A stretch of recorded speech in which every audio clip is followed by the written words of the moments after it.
ಅಣ್ಣ ನಾವಂತೂ ಇವತ್ತು ಇಷ್ಟು ಮೀನು ಹಿಡಿದೇವು ಅಣ್ಣ. ಎಲ್ರಿಗೂ ಮುಂಜಾನೆ ಶುಭೋದಯಗಳು ಅಂತ ಹೇಳ್ತೀನಿ. ಲೈಫ್ ಸ್ಟಾರ್ಟ್ ಮಾಡ್ತೀನಿ ಅಣ್ಣ. ಇವತ್ತಂದ್ರೆ ನಾನು 3:25ಕ್ಕೆ ಎದ್ದೀನಿ ಅಣ್ಣ. ಎದಕ್ಕಪ್ಪ ಇಷ್ಟು ಬೇಗ ಎದ್ದನಪ್ಪ ಅಂತಂದರೆ ಇವತ್ತು ನಾವು ಮೀನು ಹಿಡಿಬೇಕಂತೇಳಿ ಅಂದ್ಕೊಂಡಿದ್ದೀವಿ. ಅದಕ್ಕೆ ನಾವು ಹೋಗಿದ್ದೀವಿ ಮೀನು ಹಿಡ್ಯಾಕೆ. ಹೋಗೋಕ್ಕಿಂತ ಮೊದಲು ನಾಲ್ಕು ಹಾಸ್ಕೊಂಡಿವಿ ಅಣ್ಣ. ಚಳಿ ಯಾಕಪ್ಪ ಅಂತಂದರೆ ಇದು ಚಳಿ ಆದೋ ಏನಾದೋ ಒಂದು ಗೊತ್ತಾಗಲ್ಲ ಇದ್ರಿ ಅಣ್ಣವ್ರೆ. ಅದಕ್ಕೆ ನಮ್ಮ ಅಣ್ಣ ನೋಡ್ರಿ ಹೆಂಗೆ ಕುಂತಾನ. ನಿಮ್ಮ ಅಪ್ಪ ಅಮ್ಮ ನಿನ್ನದು ಏನು ಅಂತ ಹುಟ್ಟಿಸ್ಬಿಟ್ರು. ಅಂತೂ ಇಂತೂ ನಾವಂತೂ ಚಳಿಗಿಳಿ ಮುಗಿಸ್ಕೊಂಡು ನಾವು ಹೊಂಟೋಣ ಸೀದಾ ಕೆರೆಗೆ. ಯಾಕಪ್ಪ ಅಂದ್ರೆ ಬಲಿ ಕೆರೆಯಾಗಿ ಬಿಟ್ಟಿದ್ದೋಣ ನಾವು. ನಾವಂತೂ ಎಲ್ಲ ಮೀನಾಗೇನೋ ಹಿಡ್ಕೊಂಡು ನಾವಂತೂ ಬಂದೇ ಬಿಟ್ಟಿವಣ್ಣ.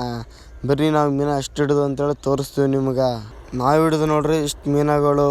ಅಲ್ಲಿ ಕಾಣ್ತಿರೋ ಮೀನು ಯಾವುದಂತೇಳಿ ಗೊತ್ತಾಯ್ತಪ್ಪ ಅಂದ್ರೆ ಕಮೆಂಟ್ ಹಾಕಿರಿ ಮೀನಿದ ಹೆಸ್ರು. ಅದರಲ್ಲಿ ನಿಮಗೆ ಬರೋಬ್ಬರಿ ಕಂಡಿಲ್ಲ ಅಂತ ಅನ್ಕೊತೀನಿ. ಅದಕ್ಕೆ ನೋಡ್ರಿ ಮೀನುಗಳು ಎಷ್ಟದಾವ ಅಂತೇಳಿ ಇಲ್ಲಿ.